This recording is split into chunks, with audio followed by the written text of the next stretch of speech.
Good morning all. ഞാൻ Ramakrishnan T B, SEBI registered research അനലിസ്റ്റാണ്. ഈ ഓഡിയോ കേട്ടതിന് ശേഷം ഡിസ്ക്ലെയിമർ കൂടി വായിച്ചു നോക്കണമെന്ന് താല്പര്യപ്പെടുന്നു. ജപ്പാനിലെയും സൗത്ത് കൊറിയയിലെയും മാർക്കറ്റുകൾ ഒഴികെ മറ്റെല്ലാ ഗ്ലോബൽ സ്റ്റോക്ക് മാർക്കറ്റുകളും ഇന്നലെ വീക്കായിട്ടാണ് ക്ലോസ് ചെയ്തിരുന്നത്. അമേരിക്കയിലും ഇന്നലെ എല്ലാ ഇൻഡെക്സുകളും വീക്കായിട്ടാണ് ക്ലോസ് ചെയ്തിരുന്നത്.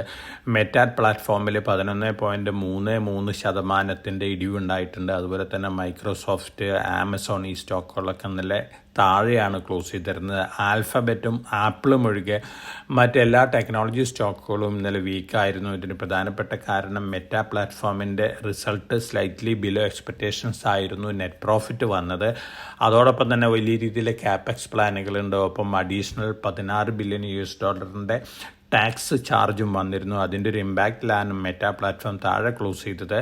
മൈക്രോസോഫ്റ്റിനെ സംബന്ധിച്ച് റിസൾട്ടിന് ശേഷമുള്ള നോർമൽ റിയാക്ഷൻ മാത്രമാണ്. അതോടൊപ്പം തന്നെ ആമസോണും വീക്കായിട്ടാണ് ക്ലോസ് ചെയ്തിരുന്നത്. ആൽഫബറ്റും അതുപോലെ തന്നെ ആപ്പിളും ആണ് ഇന്നലെ ബെറ്റർ ആയിട്ട് ക്ലോസ് ചെയ്തിരുന്നത്. പക്ഷേ ആഫ്റ്റർ അവേഴ്സിൽ ആമസോൺ 13% ബെറ്റർ ആയിട്ടാണ് ട്രേഡ് ചെയ്യുന്നത്. Q3 റിസൾട്ട് പുറത്തു വന്നിരിക്കുന്നത് ബെറ്റർ ദാൻ എക്സ്പെക്റ്റേഷൻസ് ആണ്. അതോടൊപ്പം തന്നെ ആപ്പിളും അറൗണ്ട് 4% ബെറ്റർ ആയിട്ടാണ് ആഫ്റ്റർ അവേഴ്സിൽ ട്രേഡ് ചെയ്യുന്നത്. ആപ്പിളിൻ്റെ Q1 റിസൾട്ട്, ആപ്പിളിൻ്റെ ഫിനാൻഷ്യൽ ഇയർ ഒക്ടോബർ മുതൽ സെപ്റ്റംബർ വരെയാണ് Q1 റിസൾട്ട് വന്നിരിക്കുന്നത്. എബോ എക്സ്പെക്റ്റേഷൻസ് ആണ്. അതോടൊപ്പം തന്നെ iPhone 17 ഹ്യൂജ് സെയിൽസ് ആണ് റിപ്പോർട്ട് ചെയ്തിരിക്കുന്നത്. അപ്പോൾ Q2ലും നല്ല റിസൾട്ട് ആയിരിക്കും എന്നുള്ളൊരു എക്സ്പെക്റ്റേഷനാണ്. ഈ രണ്ട് സ്റ്റോക്കുകളാണ് ആഫ്റ്റർ അവേഴ്സിൽ വലിയ രീതിയിൽ മുന്നേറിയിട്ടുള്ളത്. ഇതിൻ്റെ ഒരു ഇമ്പാക്റ്റിൽ പൊതുവെ നാസ്ഡാക്ക് ഫ്യൂച്ചേഴ്സ് ബെറ്റർ ആയിട്ടാണ് ഇന്ന് മോർണിംഗിൽ ട്രേഡ് ചെയ്യുന്നത്. അതോടൊപ്പം തന്നെ അമേരിക്കയിൽ പല ഡാറ്റകളും വരാനുണ്ട്. ജോബ്ലെസ് ക്ലെയിംസ് ഡാറ്റ വരാനുണ്ട്, മറ്റ് ഡാറ്റകളൊക്കെ വരാനുണ്ട്. സെപ്റ്റംബർ മുതൽ അവിടെ ഗവൺമെൻറ് ഷട്ട് ഡൗൺ ആയ കാരണം പല ഡാറ്റകളും വന്നിട്ടില്ല. അതോടൊപ്പം തന്നെ ട്രംപിന് വീണ്ടും ഒരു ഫെയിലിയർ അമേരിക്കയിൽ ഉണ്ടായിരിക്കുകയാണ്. US സെനറ്റ് ട്രംപിൻ്റെ താരിഫുകൾ പോളിസികളെല്ലാം തന്നെ ബാൻ ചെയ്യാനുള്ളൊരു ബില്ല് കൊണ്ടുവന്നിരുന്നു. ഈ ബില്ല് US സെനറ്റിൽ പാസ്സായിരിക്കുകയാണ്. 4 റിപ്പബ്ലിക്കൻസും കൂടി ഡെമോക്രാറ്റ്സിൻ്റെ കൂടെ ജോയിൻ ചെയ്തിട്ടുണ്ട്. 51-47 വോട്ടിംഗ് ലെവൽ വരുന്നത്. ഇതിൻ്റെ ഒരു ഇമ്പാക്റ്റ് ഒരു പക്ഷേ ഗ്ലോബൽ മാർക്കറ്റുകളിലൊക്കെ കണ്ടേക്കാം. ഒപ്പം നമ്മൾ മറ്റു മാർക്കറ്റുകളുടെ സിറ്റുവേഷൻ ഇന്നലെ നോക്കുകയാണെങ്കിൽ യൂറോപ്യൻ മാർക്കറ്റുകൾ ഇന്നലെ വീക്കായിരുന്നു. ജാപ്പനീസ് മാർക്കറ്റുകളാണ് ഇന്നലെ വീണ്ടും പുതിയ റെക്കോർഡ് ഹൈ ഹിറ്റ് ചെയ്ത് റെക്കോർഡ് ഹൈയിൽ ക്ലോസ് ചെയ്തിരിക്കുന്നത്. ഒപ്പം സൗത്ത് കൊറിയൻ മാർക്കറ്റും ഇന്നലെ റെക്കോർഡ് ഹൈ ഹിറ്റ് ചെയ്ത് റെക്കോർഡ് ഹൈയിലാണ് ഇന്നലെ ക്ലോസ് ചെയ്തിരിക്കുന്നത്. ഇന്ന് മോർണിംഗിൽ ജാപ്പനീസ് മാർക്കറ്റ് വീണ്ടും ബെറ്റർ ആയിട്ടാണ് ട്രേഡ് ചെയ്യുന്നത്. നിക്കായ് 225 52,000 ക്രോസ് ചെയ്തിരിക്കുകയാണ്. സൗത്ത് കൊറിയൻ മാർക്കറ്റും ബെറ്റർ ആയിട്ടാണ് ഇന്ന് മോർണിംഗിൽ ട്രേഡ് ചെയ്യുന്നത്. അതേസമയം ചൈനീസ് ഹോങ്കോങ് മാർക്കറ്റുകൾ താഴെയാണെന്ന് മോർണിംഗിൽ ട്രേഡ് ചെയ്യുന്നത്.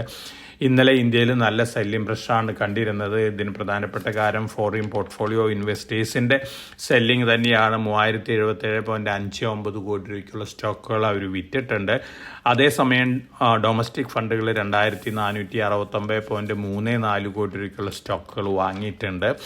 ഇന്നലെയും മിനിഞ്ഞാന്നൊക്കെ പുറത്ത് വന്നിട്ടുള്ള Q2 റിസൾട്ടുകൾ സ്ലൈറ്റ്ലി ബിലോ എക്സ്പെക്റ്റേഷൻസ് ആയിരുന്നു. അതിൻ്റെ ഒരു നെഗറ്റീവ് ഇമ്പാക്റ്റ് കൂടിയാണ് ഇന്ത്യൻ മാർക്കറ്റിൽ കണ്ടിട്ടുള്ളത്. ഒപ്പം നമ്മൾ കമോഡിറ്റി സെഗ്മെൻറ്റ് നോക്കുകയാണെങ്കിൽ ഗോൾഡ് വീണ്ടും വോളറ്റൈൽ മോഡിൽ തന്നെയാണ്. പക്ഷേ വേൾഡ് ഗോൾഡ് കൗൺസിലിൻ്റെ Q3 ഡാറ്റ വന്നതിന് ശേഷം ഗോൾഡ് റിക്കവർ ചെയ്തിരിക്കുകയാണ്. ഇന്ന് മോർണിംഗിൽ സ്പോട്ട് ഗോൾഡ് ട്രേഡ് ചെയ്യുന്ന $4014 പെർ ഔൺസിനാണ്. അതോടൊപ്പം തന്നെ സിൽവർ $49.11 പെർ ഔൺസിനാണ്. ഈ രണ്ട് കമോഡിറ്റികളും പൊതുവെ വൊളാറ്റിലിറ്റി തന്നെയാണ് കാണിക്കാൻ പോകുന്നത്. അതേസമയം ന്യൂസ് ഫ്ലോസിനനുസരിച്ചുള്ളൊരു മൂവ്മെൻ്റൊക്കെ എക്സ്പെക്റ്റ് ചെയ്യാം. വേൾഡ് ഗോൾഡ് കൗൺസിലിൻ്റെ Q3 ഡാറ്റ പുറത്തു വന്നിരുന്നു. സെൻട്രൽ ബാങ്കുകൾ വീണ്ടും Q3 അതായത് സെപ്റ്റംബർ 30 അവസാനിച്ച ക്വാർട്ടറിൽ വേൾഡ് സെൻട്രൽ ബാങ്കുകൾ വീണ്ടും ഗോൾഡ് വാങ്ങിക്കൂട്ടിയിരിക്കുകയാണ്. 219.9 ടൺസ് ആണ് വാങ്ങിയിരിക്കുന്നത്. പ്രീവിയസ് ക്വാർട്ടറായിട്ട് കമ്പയർ ചെയ്യുകയാണെങ്കിൽ 28% ഹൈ ആണ്. അതോടൊപ്പം തന്നെ ETF-കളുടെ കാര്യം നോക്കുകയാണെങ്കിൽ ETF-കളും Q3 ഹയർ ഗോൾഡാണ് വാങ്ങിക്കൊട്ടിയിട്ടുള്ളത്. അതിൻ്റെ ഒരു ഇമ്പാക്റ്റാണ് ഒപ്പം ടോട്ടൽ ഡിമാൻഡ് 1313.1 ആയിട്ട് Q3 ഇൻക്രീസ് ചെയ്തിട്ടുണ്ട്. ഇതും വളരെ പോസിറ്റീവാണ്. പ്രത്യേകിച്ച് ഇൻവെസ്റ്റ്മെൻറ്റ് ഡിമാൻഡാണ് ഗോൾഡിൽ കൂടിയിരിക്കുന്നത്. അതേസമയം ഇന്ത്യയിൽ നോക്കുകയാണെങ്കിൽ ഗോൾഡ് ഡിമാൻഡ് കുറഞ്ഞിരിക്കുകയാണ്. ആ ഡിമാൻഡ് കുറഞ്ഞത് മേജറായിട്ട് വന്നിട്ടിരിക്കും ജ്വല്ലറി സെയിൽസിലാണ്. അതേസമയം ഇൻവെസ്റ്റ്മെൻറ്റ് ഡിമാൻഡ് ഇന്ത്യയിലും കൂടിയിരിക്കുകയാണ്. അപ്പോൾ ഗോൾഡിനെ സംബന്ധിച്ച് നോക്കുകയാണെങ്കിൽ വീണ്ടും പോസിറ്റീവ് ന്യൂസ് ഫ്ലോസ് തന്നെയാണ്. മേജർ റിസർച്ച് ഹൗസസ് എല്ലാം തന്നെ 2026 ഗോൾഡിൻ്റെ ടാർജറ്റ് $5,000 പെർ ഔൺസ് തന്നെയാണ് ഫിക്സ് ചെയ്തിരിക്കുന്നത്. ഒപ്പം സിൽവറിൻ്റെ ടാർജറ്റും $60-65 പെർ ഔൺസ് ലെവലിലേക്കാണ് ഫിക്സ് ചെയ്തിരിക്കുന്നത്.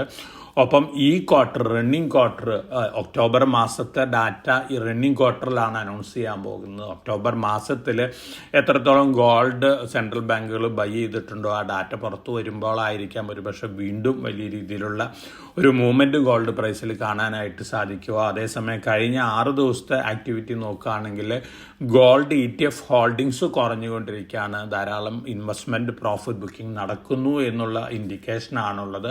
അവർ മിക്സഡ് സെൻറ്റിമെൻറ്റ് അല്ലെങ്കിൽ വളാറ്റിലിറ്റി തന്നെയാണ് നമ്മൾ കുറച്ച് ദിവസത്തേക്ക് ഗോൾഡ് പ്രൈസിൻ്റെ കാര്യത്തിൽ എക്സ്പെക്റ്റ് ചെയ്യുന്നത്. അതേസമയം മറ്റ് കമ്മോഡിറ്റികൾ നോക്കുകയാണെങ്കിൽ കോപ്പർ റെക്കോർഡ് ഹൈ ഹിറ്റ് ചെയ്തതിന് ശേഷം സ്ലൈറ്റ്ലി വീക്കായിട്ടാണ് ഇന്നലെ ക്ലോസ് ചെയ്തിരിക്കുന്നത്. ഇന്ന് മോർണിംഗിലും എല്ലാ കമ്മോഡിറ്റികളും ആ ലെവലിൽ തന്നെയാണ്. Copper, aluminium, zinc, natural gas, അതുപോലെ തന്നെ brent crude oil. Natural gas ഇന്ന് മോർണിംഗിൽ സ്ലൈറ്റ്ലി ബെറ്റർ ആണ്. ഇന്ത്യൻ രൂപ US ഡോളറിന് അഗൻസ്റ്റ് ആയിട്ട് ഇന്നലെ വീണ്ടും വീക്കായിട്ടാണ് ക്ലോസ് ചെയ്തിരുന്നത്. 88.6 രൂപ പെർ ഡോളറിലാണ്. തീർച്ചയായിട്ടും ഇത് എക്സ്പോർട്ടേഴ്സിനെ സംബന്ധിച്ച് പോസിറ്റീവായിട്ടുള്ള ന്യൂസാണ്. അതേസമയം നമ്മൾ ഏറ്റവും കൂടുതൽ ഇമ്പോർട്ട് ചെയ്യുന്ന ക്രൂഡ് ഓയിലും അതുപോലെ തന്നെ ഗോൾഡൊക്കെയാണ്. ഈ ഡാറ്റ റുപ്പി ഡിപ്രീസിയേഷൻ വരുന്നത് പൊതുവെ ഒരു സ്ലൈറ്റ്ലി നെഗറ്റീവായിട്ടുള്ളൊരു ഇമ്പാക്റ്റാണ് ഇന്ത്യൻ ഇക്കണോമിയിൽ ഉണ്ടാക്കാൻ പോകുന്നത്. അതിൻ്റെ ഒരു മൈനർ ഇമ്പാക്റ്റ് കൂടി ഇന്നലത്തെ മാർക്കറ്റ് സെൻറ്റിമെൻറ്റിലുണ്ട്.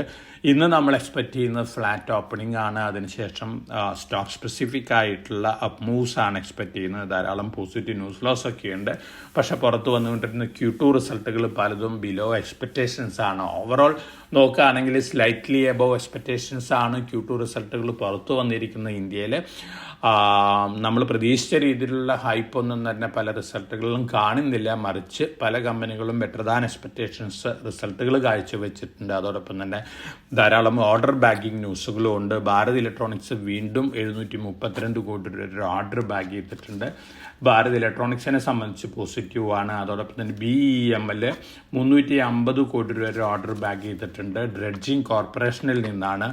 അതോടൊപ്പം തന്നെ MTAR 264 കോടി രൂപ ഓർഡർ ബാഗ് ചെയ്തിട്ടുണ്ട്. എക്സിസ്റ്റിംഗ് കസ്റ്റമറുടെ ഭാഗത്തു നിന്നാണ്. അതോടൊപ്പം തന്നെ എയർഫ്ലോ റെയിൽ റീസെൻ്റായിട്ട് ലിസ്റ്റ് ചെയ്തിട്ടുള്ളൊരു കമ്പനിയാണ്. 3.1 കോടി രൂപയുടെ order modern coach factory UP നിന്ന് ബാഗ് ചെയ്തിട്ടുണ്ട്. ഈ ആഴ്ചയിൽ 113 കോടി രൂപയുടെ ഓർഡേഴ്സ് ബാഗ് ചെയ്തിട്ടുണ്ട് എയർഫ്ലോ റെയിൽ. നമ്മൾ ഇൻവെസ്റ്ററിന് സജസ്റ്റ് ചെയ്തിട്ടുള്ള ഓഹരിയായിരുന്നു IPO സീസണിൽ. അതോടൊപ്പം തന്നെ ഓവറോൾ നോക്കുകയാണെങ്കിൽ പോസിറ്റീവ് ന്യൂസ് ലോസ് ആണ്. Department of research and development organisation government ഓർഗനൈസേഷനാണ് 12 ടെക്നോളജി ട്രാൻസ്ഫർ ചെയ്തിട്ടുണ്ട് പ്രൈവറ്റ് പബ്ലിക് ലിമിറ്റഡ് കമ്പനികൾക്കായിട്ട്.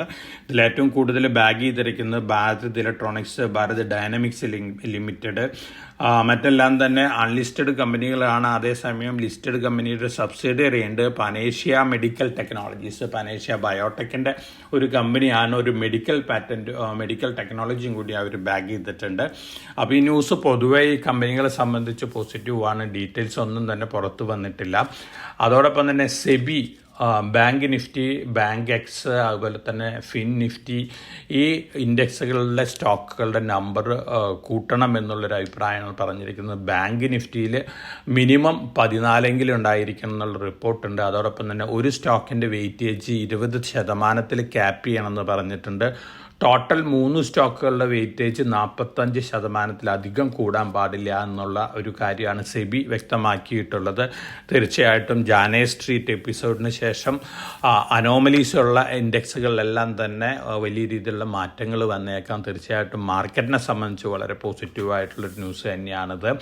അതോടൊപ്പം തന്നെ നമ്മൾ ടോട്ടൽ എക്സ്പെൻസ് റേഷ്യോ റിഡക്ഷനൊക്കെ സെബി സജസ്റ്റ് ചെയ്തിരുന്ന മ്യൂച്വൽ ഫണ്ടുകളിൽ ഇത് തീർച്ചയായിട്ടും AMCകളെ സംബന്ധിച്ച് ടെമ്പററി ആയിട്ടുള്ളൊരു നെഗറ്റീവ് ന്യൂസാണ്. പക്ഷേ ലോങ് റണ്ണിൽ വളരെ പോസിറ്റീവായിട്ട് ന്യൂസ് തന്നെയാണ് മ്യൂച്വൽ ഫണ്ടുകൾക്കുള്ളത്. അതുകൊണ്ട് തന്നെ മ്യൂച്വൽ ഫണ്ട് AMC സ്റ്റോക്കുകൾ താഴെ വരുമ്പോൾ long time point of view വാങ്ങാവുന്നതാണ്.